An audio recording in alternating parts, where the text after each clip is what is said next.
Hi, I'm Tom, and I've never seen the Titanic, but I have seen The Room at least 3 times. And I'm Sean, and I think Forrest Gump is fine. There, I said it. And this is Flix and Flops, the podcast where we watch movies, talk nonsense. And pretend to know what we're doing. Grab your snacks, lower your expectations, and let's ruin some cinema together. Because nothing says film analysis like two friends arguing over whether Nicolas Cage is a genius or just bored. All right, everybody, welcome back to another episode of Flix and Flops. For this Halloween season, Sean and I went to see Hubie Halloween, which, dear God, I wish I just did not see it.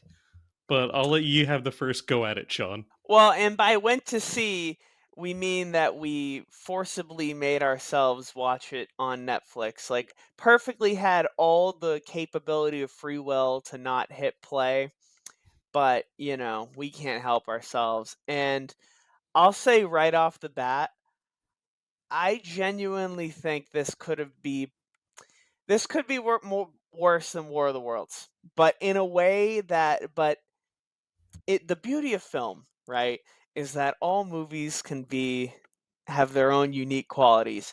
And these movies are both uniquely so ass that I am genuinely having a hard time in my mind, and I would say you are as well, ascertaining which one is worse.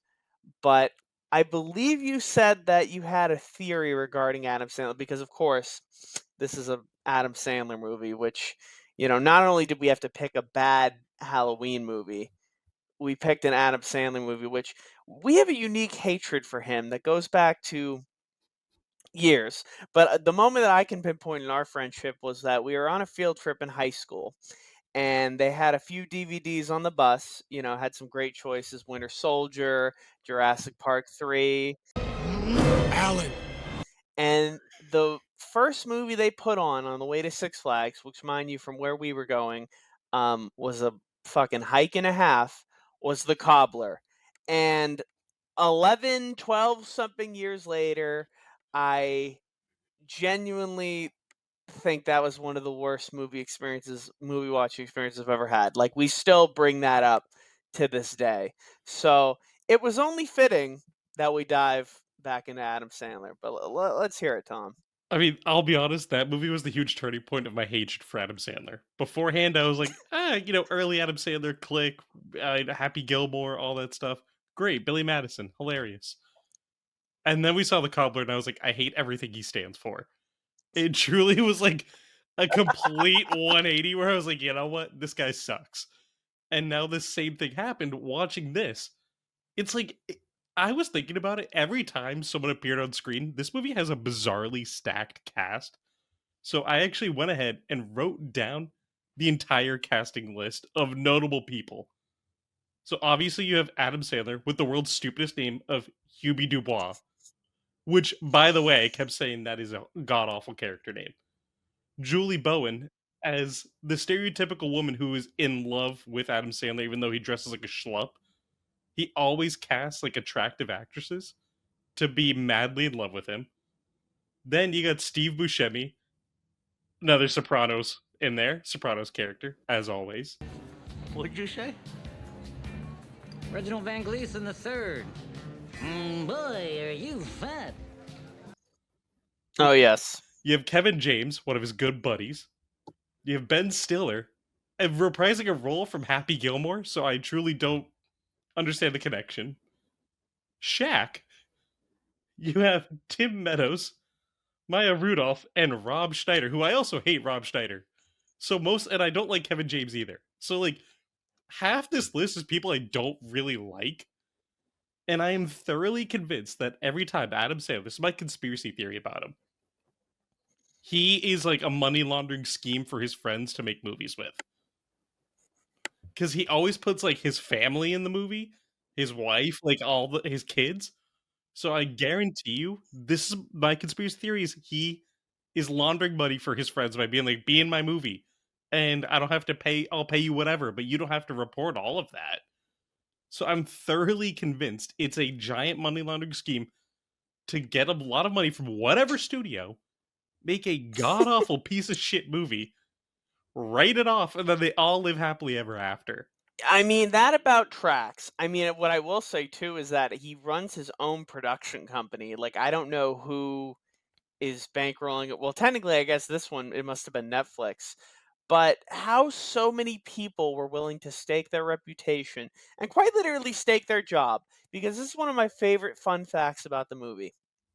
There's this Channel 7, it's a channel in Boston for those who listen who aren't from here, but I find that unlikely. Anyways, Alana Pinto, who cameoed in this movie and quite literally got fired from Channel 7 for appearing in this movie. Now, granted, she was in a Harley Quinn outfit, which this movie has a weird obsession with Harley Quinn Suicide Squad costumes, and they put a little girl in it at one point, and that's a crime against humanity in itself.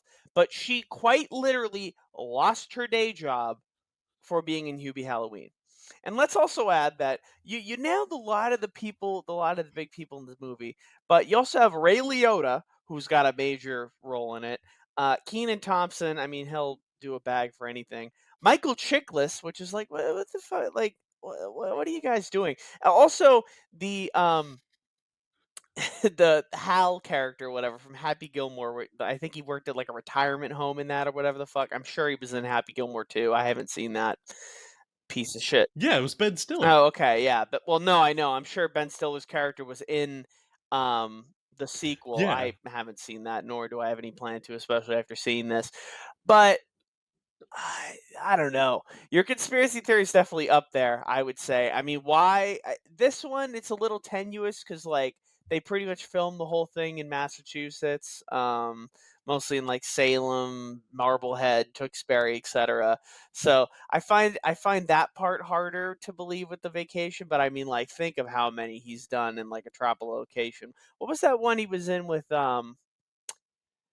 What the fuck? Jennifer Aniston, like back in like 2013, where like the whole movie they're on like a tropical vacation. Just go with it. Yeah, just go with it. I mean, a lot of these one. I mean, regardless of the vacation or not, the money laundering thing I think is it's doing it for me. It's tracking for sure. I mean, the whole movie is a confusing mess because essentially it boils down to Adam Sandler plays Hubie Dubois, who is, I guess I don't know how to describe who his character is because he talks like this the entire movie. He's like, "Hey, I just wanna, I wanna," like he does that really stupid Adam Sandler voice. I think they're implying that he's like mentally challenged, but I'm not sure. They never Honestly, go right out it's and just say it. yeah, and I'm like, I think it's there. I don't know. The whole thing is weird, but he plays this guy who lives with his mom, who has this running gag that she wears shirts that just say ridiculous things like boner donor. And it just get worse and worse. Each time she wears a different shirt, you're like, I hate this movie. But the whole plot of the movie is a man escapes from a mental institution on like near Halloween Hmm. time, and everyone's panicking. They're like, "Oh my god, this guy's back on the loose!" And Hubie Dubois is always bothering the police, where he's like, "Oh, I thought of another crime. These kids are throwing eggs at me," and they're like, "All right, Huey, you're annoying. Hubie, you're annoying. You suck. Whatever, go away." But then the movie entirely does away with that whole plot.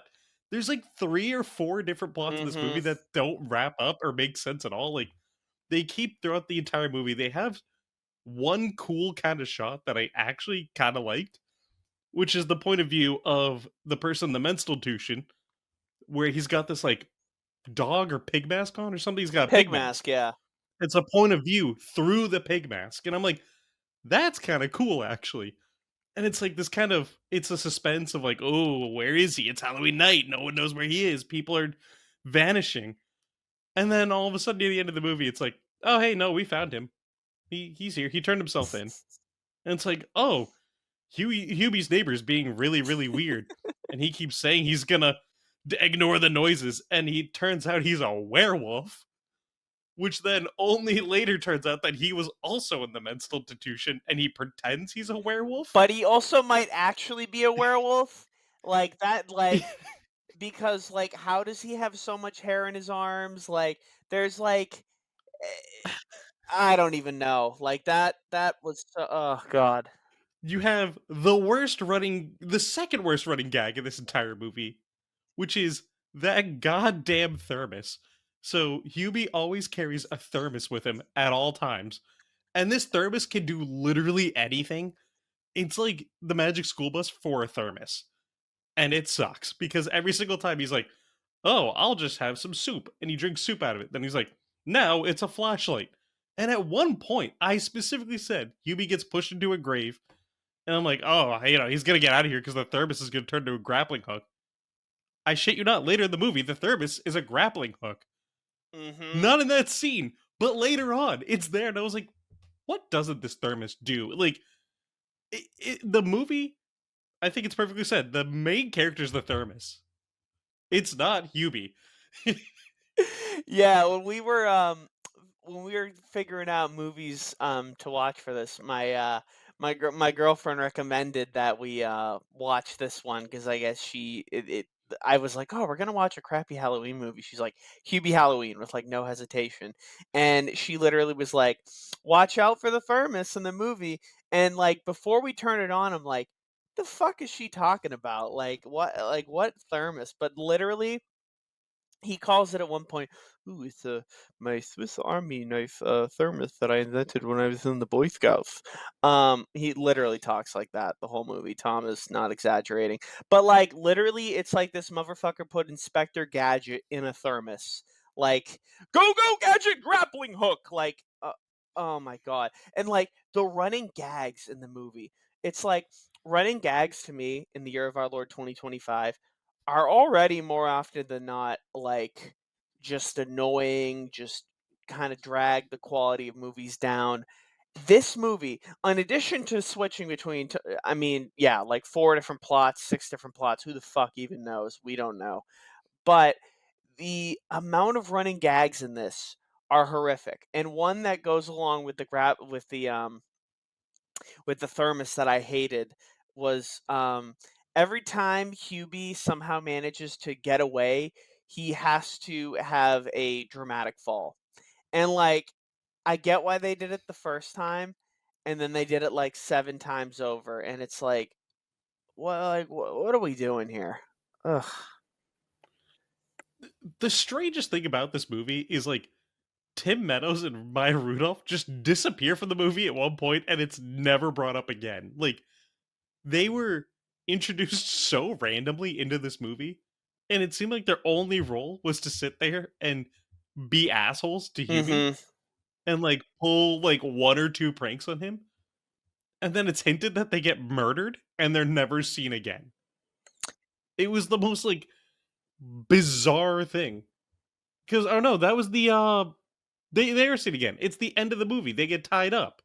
Yeah, didn't they end up, well, So there were, no, yeah, they did end up at the end because oh my god, you just gave me the perfect segue. Well, we haven't even dove into his mom yet, but before I will let you tackle that, but what I'll say is that I particularly remember they basically have this moment, this like come to Jesus moment for Hubie's bullies where they all like admit their insecurities. Also, like they have a running thing with like Maya Rudolph and Tim Meadows where like basically everything turns on Maya Rudolph but Tim Meadows.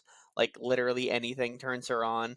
And like um Tim Meadows is like insecure. He's like, "Oh my god, Hubie has such like luxurious hair and I don't, and I'm so jealous." And then like at one point I love Ray Liotta's. We haven't even talked about what was it? His deli coworker. What was the guy's name? Mike Mundy. Mike Mundy was his like villain at work or whatever, and like constantly bullied him. He's like the popular kid at school, which like I take one look at this kid and his character, I'm like, no fucking way this guy's popular at school. Like what world do we, but this is a world where Julie Bowen's character is like irresistibly attracted to Hubie. But I digress. Ray Liotta's thing during this like moral moment is like, I'm literally a fucking idiot and can't read. And and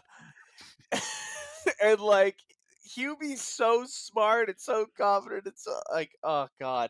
But Yeah, no, and then they drag out, the thing with the, because Maya Rudolph and Tim Meadows go missing after the, like, drive-through scene. Like, basically, they set up all these the middle part of the movie is basically, like, they set up 3 different scenarios where, like, Hubie's bullies, like, go missing, and it's like a who done it, and you don't know who did it, and then they cut eventually to that part Tommy was talking about earlier where, the mental hospital people are with Keenan Thompson in the police station. Oh god, like, literally, so much happened in this movie while not being anything at all, if that makes sense. It was just like I will never forget how stupid it was when they're all just sitting there. So the whole point is the mom loves Hubie. And he lives with his mom. His dad passed like years ago. And the mom's running gag, like we mentioned earlier, is that she goes through these different shirts that are like highly inappropriate. So you have boner donor, and she's like, I think boner just means a mistake, so I'm a mistake donor. And like all these other things. They just get progressively Ugh. like more raunchy. And it's like that is one of my biggest pet peeves of things is being like, get it? It's funny because it's sexual and it's on an old person. Hilarious. I'm like, no, that's not funny. That's stupid. It's like to me, that's just a slight step above inserting like royalty free fart sounds into something. You know what I mean? Yeah. Like whenever people do it, they're like, "Whoa," and then they make the noise for it. Like that is the lowest form of comedy, and then just a slight step above that is stupid T-shirts and being like, "An old person, what?" So like that already was pissing me off beyond belief. But the whole thing is like, she's like, "Oh, Hubie," like she randomly starts talking about how people used to be so mean in the 1600s, and I think the whole point of that one line was to pay off the end of the movie where she sets everyone up to burn them on a stake. Like like they're witches, because it's supposed to be like a whole Salem thing, and I'm like, Mhm. that is the stupidest thing that I think I've ever heard. It's every every second of this movie truly made me feel like that scene in Happy Gilmore with the principal, right? Mhm. When they're doing the game show and he's like, "That is the most idiotic thing I've ever heard." And it's like, that's truly how this movie felt so often, but like it's so weird. The whole movie, like you're trying to figure out who's stealing Hubie's bullies, who's taking Mhm. them, and they only find out because he goes to the radio station he calls in on, and that's where you see Shaq, which Shaq will do anything for money. Okay, it's truly like Shaq shows up to literally anything. He's like, "Hey, I'm here to act, do what it takes." Like that's literally Shaq in every single role. So I was like, "Oh, cool, Shaq's in another one of these stupid things." Of course he is. But, like, they find out because 'cause they're like, "Oh, someone had called dedicating this song to you," and they trace it back and they find out that it's the mom, and so the mom had kidnapped don't know how the mom, who was an elderly woman, had the strength to take all the bullies and tie them up, but sure, sure. Well, there is I know you got something you well, wanna there say. is an inclination of that because in addition to not knowing if Steve Buscemi is actually a werewolf or not, basically the movie hints at the end, well, turns out she was a witch, maybe.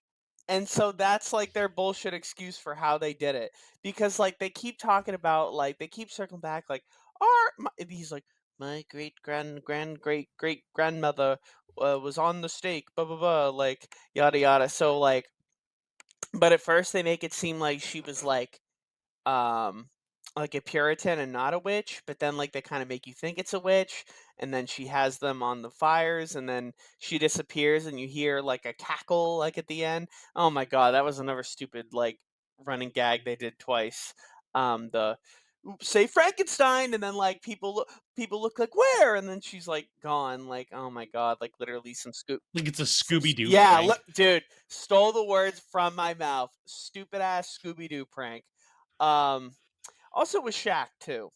So I knew Shaq was going to be in this movie, but like I didn't quite know what his role was. But there's like this. So what his role in this movie was to pay off as being this spooky Halloween, like, sultry radio voice, because like, that's, like, a gimmick, like, Elvira was, like, the video vixen or whatever who, like, Halloween video vixen who used to do that. So, like, you hear this voice, and as they lead up to the payoff where they reveal that Shaq's character can do that voice and that also Shaq is married to a woman who has a man voice, haha, funny. Um I started noticing like, huh, like this sultry woman voice, like, kind of has some of his vocal mannerisms. Surely they're not gonna like reveal it to be Shaq. Eh, That's sarcasm, by the way. This movie, every obvious stupid thing this movie could pull, not only does it pull it, it makes it even worse than you could imagine. And that right there is why it ended up on this like War of the Worlds shitty level of like what the fuck? Because I've seen Jack and Jill. Okay, I've seen um I've seen parts of Pixels. Like I have seen what are considered like I mean I've seen fucking what was that stupid one? Bedtime Stories. Like I've seen what I thought were some of the worst Adam Sandler movies. And this drove me to my limit, I think. So But have you seen the Dunkachino commercial with Al Pacino?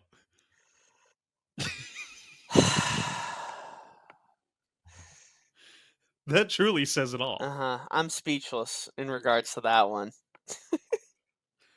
I just think like everything about this movie was so bad, and honestly, it makes sense this movie came out in 2020 because it was that perfect time of when Netflix needed content because everyone was trapped in their homes anyway. So they're like, we know what to do. Pay Adam Sandler a shit ton of money, whatever he wants. And it's just like I have to think that this might be on par with War of the Worlds. The difference is War of the Worlds is just an Amazon ad, essentially. Mhm. Like that is just generic stock footage and Amazon ad. Like it's mind numbing. But this is like someone went through the effort of hiring all these people, so he just brought in all of his friends, and they make this trash movie where, keep in mind, the entire movie, Hubie's family loves Halloween. They're all decked out. They have all the decorations on their yard and everything. And like it was so weird that he rides a bike to work, right? When he works at the deli. They keep doing this running gag. Everything in this movie is a running gag. Yeah. And it's like there's 18 of them and you're like they all suck. Another running gag is every time he's riding his bike or he's running from anything, people are just throwing shit off screen at him. And he somehow has like cat-like reflexes to dodge everything. And it's like at first it's just kids throwing eggs at him, but then he's like catching the Mhm. eggs and it's like really really stupid. To eventually they're throwing whole like off-screen random people he's in the woods are throwing trombones at him or throwing a TV at him. And I'm like I I just I can't I truly can't understand why Adam Sandler thinks that that is funny. Like did everyone in this movie be like, "You are a genius, you sir, are one of the last true comedic geniuses remaining"? And it's like he must surround himself with yes men, right? That's the only thing you can imagine because like he's not funny. This movie is not funny. It's bad. It's just like nothing makes sense in it. There was that whole scene right where he thinks Steve Buscemi has turned into a werewolf because he breaks into his house and he sees that he's all covered in hair and he's howling at the moon. Mhm. And at one point, Hubie sees a dog, like a husky, Yeah. Oh god. and he's like, Ugh. "Oh, it's Steve Buscemi." He's like, "I have to stop him before he kills anybody." And he, the dog runs into someplace, and then he just randomly is like, he sees a guy who's dressed up as a cowboy who happens to have silver bullets, and he's like, "The best way to hurt a beast is with the silver bullet." And then he just grabs one of the bullets, not like the gun. He just grabs a bullet, Yeah, just the and I'm like, just I said to Sean, I'm like, is he gonna just try to put the bullet like physically just touch it between the eyes? Like, I don't think he understood And nothing about this movie makes any sense. Like, they have a scene early on when Hubie's working at the deli, Mm-hmm. and some of the kids are buying up a bunch of eggs to go, like, throw them at Oh him later. God. And he goes, "Hey, O'Doyle, put those down." And I'm like, "O'Doyle?" So it's what was it Billy Madison, the O'Doyles? O'Doyle rules as they're going like off the cliff.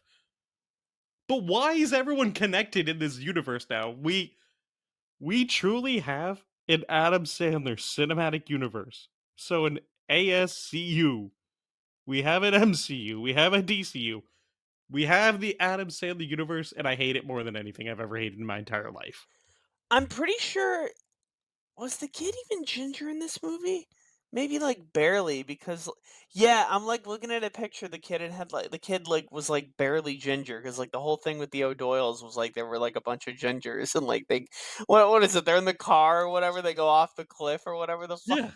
Yeah, O'Doyle Which, like, rules. O'Doyle that was rules. actually pretty funny. What I like your comment about the Yes Men because I was kinda looking into it.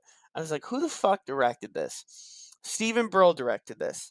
Now, what does Steven Brill have under his belt? Little Nicky, which is also a really shitty Adam Sandler movie as well. That I think generally before like Jack and Jill and this was in and the Cobbler was considered like the worst one.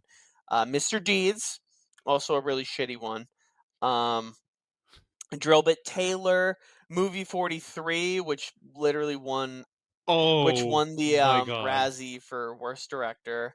Um, what else? The Do Over, which was like some shitty, like fucking David Spade, Adam Sandler movie. That was the one thing, by the way. We tried. We were like going in this movie. We're like, okay, let's see which of his like regular players are going to be in it, right?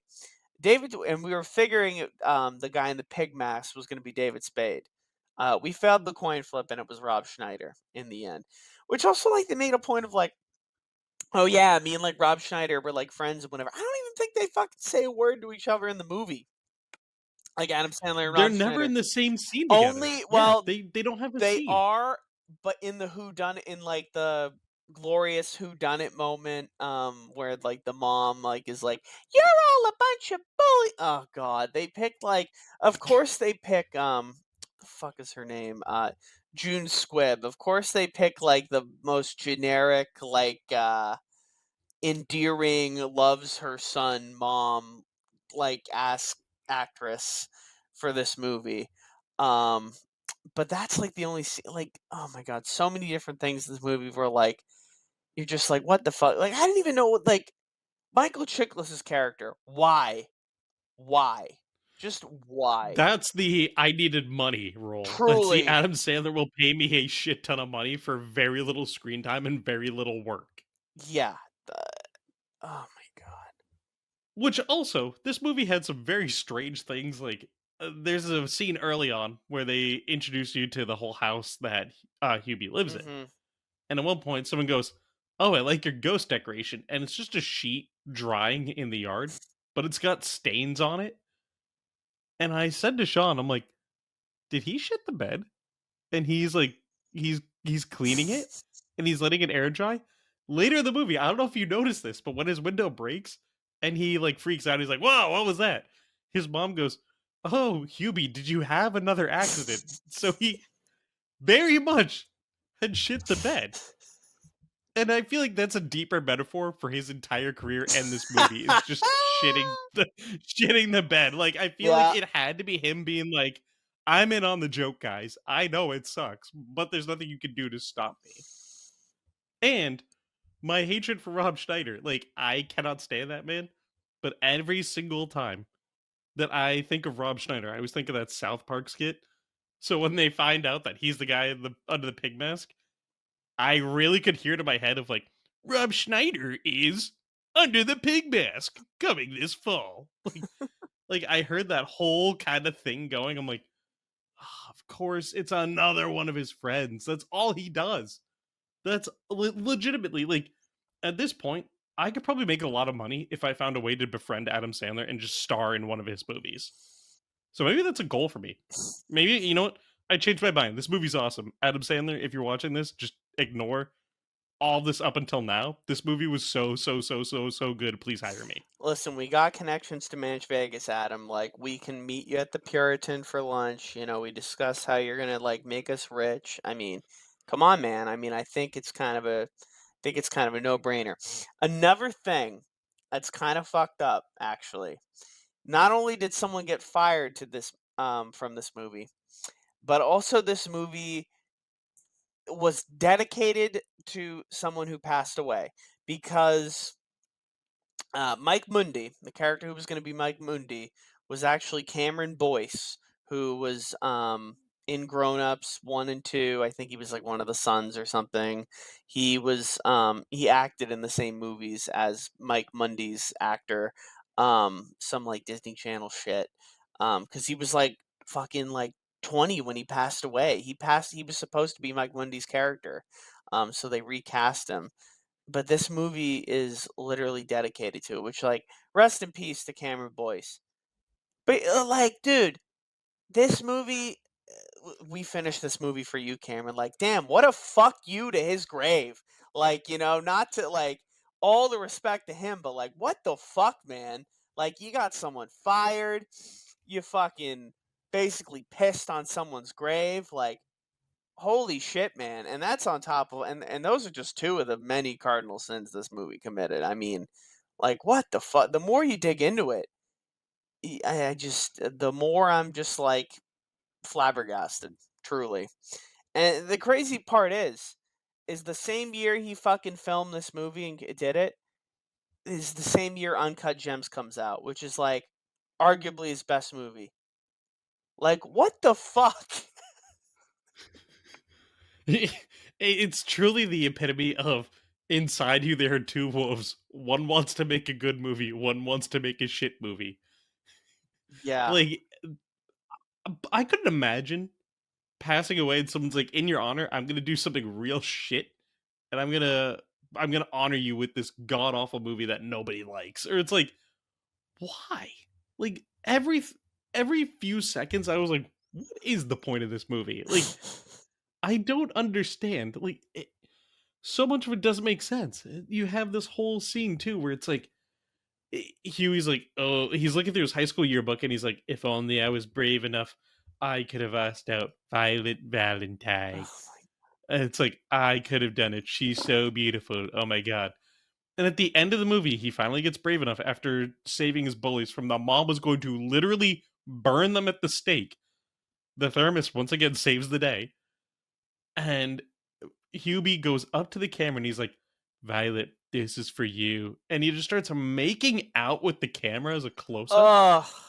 And then Julie Bowen goes up to the camera and she's like, oh, Hubie. And I'm like, what is this? Like, what is the point of this movie? It's like, and the kid, she's got her kids watching, and the kid's like, Mom, gross. It's like, what? Like, so much of this, and that whole like final scene too of all the bullies being like, "Oh, we're sorry we were so mean, Hubie." It felt like an after-school special for legitimately no reason, conflicts with everything else about the movie. But it was just so bizarre because they were like you said, Ray Liotta's like, "I'm an idiot and I only know how to read at a sixth grade level," and he's like, "Hubie uses big words and that makes me sad." It's like, what? Like, oh god.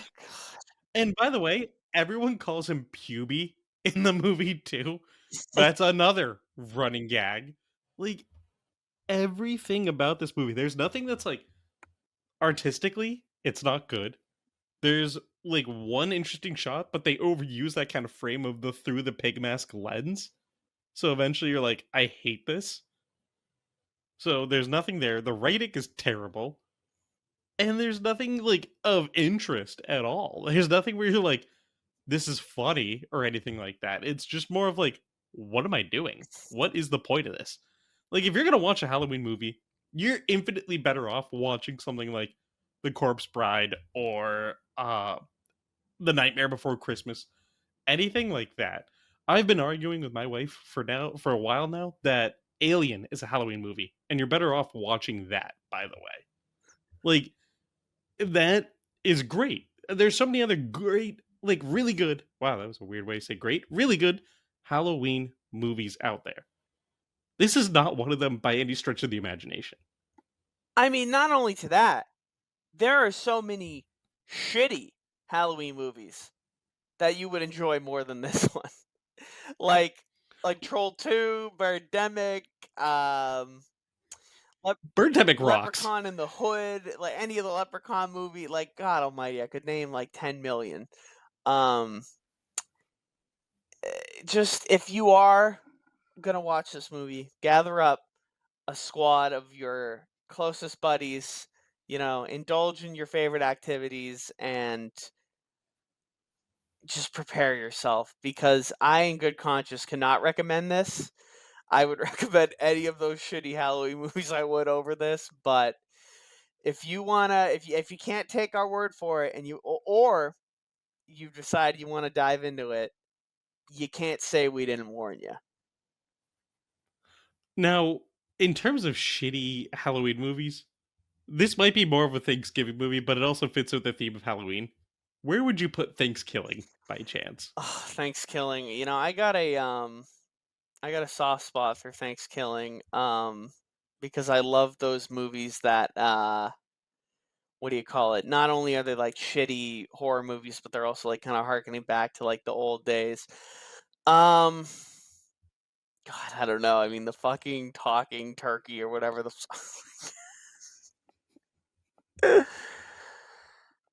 That might be one to actually talk about around That would Thanksgiving. be, yeah. I don't know. Maybe that's our thing, right? We just find like shitty holiday oriented movies, and those are some of our flops. I don't know. I mean, we would find plenty of those bad Christmas movies, I mean, Easter movie. I mean, I'm Man, sure there. that shitty 4th of July movie is gonna hit hard. Yeah, facts. Oh my god.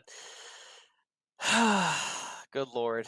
I don't know. And I mean, and if we're on that note, if we're like trying to go for like weird parody ones, I mean, imagine once we get to there's all these properties that are getting into the public domain now that are like available to cover. Like for example, like Winnie the Pooh has one now. It's like Winnie the Yeah, Blood Pooh, and Blood Honey. and Honey. Like, oh god, there's truly a never-ending catalog of horrific movies that we can tackle. So, Yeah, it's like at this point, you're better off watching that the Steamboat Mickey one where he's oh a god, serial killer. yeah. Like, you're better off watching something like that. You're really better off going into those really, really bottom tier horror movies and watching those Mhm. than if anybody like neither of us can recommend Hubie Halloween to No. literally anybody. No.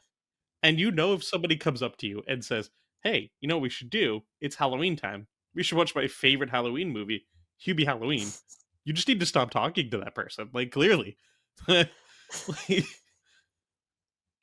there's nothing more I can say. This movie, like I think the last thing I could say is just going back to the person losing their job. I think I would just like I would never be able to live that down if I lost my job because I was in an Adam Sandler movie. That is like the lowest form of being laid off. Like imagine having that conversation too. Like, do you think they wheeled in TV and they had HR and they just sat there and they said, "See this? That's you wearing a Harley Quinn costume and pretending to be a news anchor when you do that for a living. You're not allowed to do that." Like Y- that I don't think I could ever forget that. No, that's got to be a lifetime low. Hey man, at least she has like a viable career as like a travel influencer now, or whatever the fuck she does. Because it was funny, I before we knew we were gonna watch this, and then I like randomly my algorithm like showed me like an Instagram or TikTok reel of hers where like she mentions that she got fired for it. I'm like, you're telling me this movie got someone shit canned? Um, The algorithm knows and all. It knows that I love Rattlesnake and it knows I love Smiling Friends. and it knows that we were in for one hell of a horrific movie, and that I'll say it, this is probably my least favorite flop of them all so far. I'm excited for when we get to a point where we can kind of list out in order our favorite flicks and our least favorite flops, because that we got a good resume building. That's what I'll say. Or bad resume building, Ooh. depending on if you're going in the good or bad direction. So Maybe we could do that when we get 10 episodes in and be like, review like everything we've done so far. What's been great, what hasn't. yeah, I think I'm down. I'm down. Get excited for that, people. And hopefully we can get excited for a flick next time, because I'm gonna need one. Yeah, this was certainly not it. But everyone else, enjoy your Halloween and just don't watch this movie. No, don't watch it. Go watch another shitty Halloween movie. You'll thank us. Thank you.